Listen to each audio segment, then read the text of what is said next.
You say you're hungry for God. You say you're desperate for more. You post about revival. You sing about fire. You claim you want breakthrough, intimacy, revelation. But your spirit is starving and you're still feeding your flesh. You're wondering why you feel distant from God, why your prayers feel hollow, why your worship feels empty. You think God's withholding from you. You think heaven's closed its doors. But here's the brutal truth. You're not hungry for God, you're stuffed with everything else. Galatians 5:16-17 says, "So I say, walk by the Spirit, and you will not gratify the desires of the flesh. For the flesh desires what is contrary to the Spirit, and the Spirit what is contrary to the flesh." You binge distraction and expect discernment. You feast on entertainment and expect encounter. You gorge on comfort and expect calling. You feed your flesh 6 days a week and then wonder why your spirit can't stand for an hour on Sunday. You're not spiritually dry because God left. You're spiritually dry because you've built a lifestyle that suffocates hunger. You can't walk in the Spirit while feeding the flesh. They are at war with each other. And right now you're losing because you're feeding the wrong side. Your spirit is gasping for air while your flesh feasts on everything this world shoves down your throat. TikTok videos that glorify sin. Netflix shows that numb your convictions. Social media that stokes your insecurity. Conversations that stir up gossip and pride. You spend hours scrolling, consuming, entertaining, and then give God the leftovers. You give him rushed prayers, distracted worship, halfway repentance, and you expect him to flood your life with power? God doesn't fill what's already full. He fills the empty. He fills the hungry. He fills those who have made room. You keep asking God for more, but there's no space left to pour into. Matthew 5:6 says, "Blessed are those who hunger and thirst for righteousness, for they will be filled." Hunger, thirst, desperation, craving God like your life depends on it because it does. But hunger doesn't survive in a life stuffed with compromise. Hunger doesn't thrive when you constantly medicate your boredom with distraction. Hunger doesn't grow when you satisfy every craving of your flesh without question. You say you're desperate, but you're still feeding the disease. You're asking for deep wells, but you won't even dig. You're asking for fresh fire, but you won't clear the altar. You're asking for glory, but you won't crucify your comfort.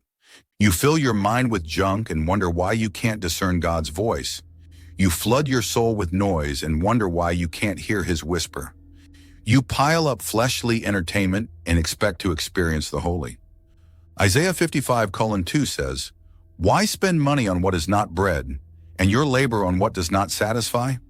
Listen to me, and eat what is good, and you will delight in the richest of fare." You're pouring your time, your energy, your attention into junk that can't nourish you, and it's killing your hunger for God. You can't eat the world's poison all week and expect heaven's manna to sustain you. You're what you consume, spiritually, emotionally, mentally.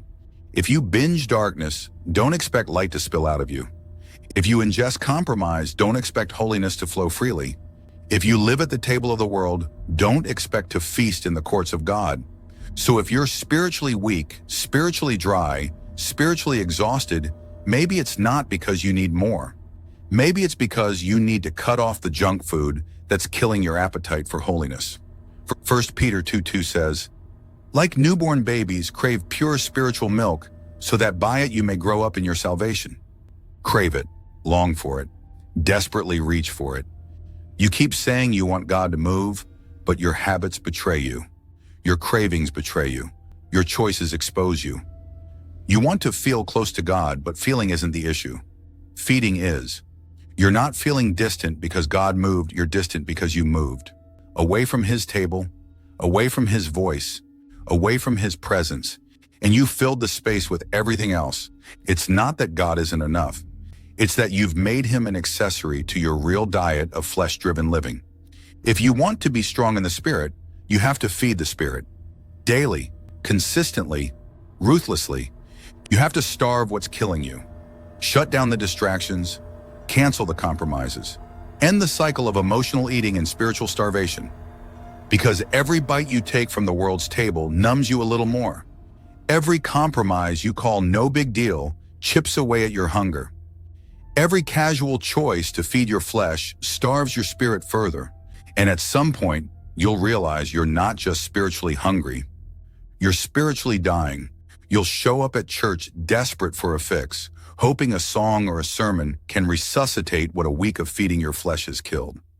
But emotional highs don't resurrect starved souls. Only repentance does. Only hunger does. But here's the hope. God is still offering the bread of life. He's still pouring out living water.